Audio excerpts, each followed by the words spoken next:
स्त्री खरंच खूप खोटारडी असते, माहीत आहे का? स्त्री आनंदी नसली तरी सगळ्यांसोबत अशी हसून बोलते जणू काही तिला कसलेच दुःख नाही.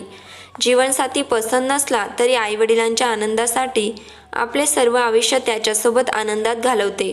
माफ करते पण विसरत नाही, पण तरीही कुणालाच काही बोलत नाही. आपले प्रत्येक दुःख लपवत म्हणते की मी खूप खुश आहे. जे मनात आहे ते कुणालाच सांगत नाही आणि आपल्यासाठी जगत राहते. लपून छपून रडत राहते पण दुःख कधीही जाहीर करत नाही. लोक म्हणतात की कोणी जग सोडून गेल्यावर काही थांबत नाही, पण एखादी स्त्री जेव्हा घरातून बाहेर पडते तेव्हा सर्व काही हलते. तिने एकटीने किती काय काय सांभाळून ठेवलेले आहे हे प्रत्यक्षात त्या दिवशी कळते. कारण ती फक्त तिचं स्वतःचं बघत नाही, तर कुटुंबातील प्रत्येक सदस्याची काळजी घेते.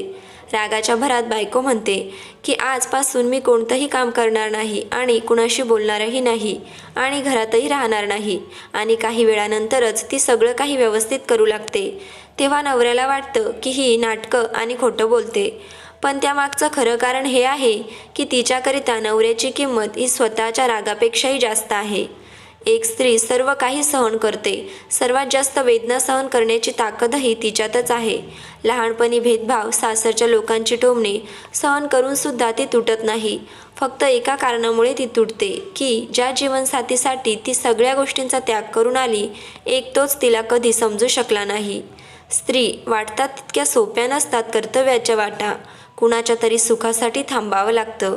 मनातलं दुःख मनातल्या कोपऱ्यातच लपवावं लागतं. गैरसमज नको म्हणून जगाला हसून दाखवावं लागतं.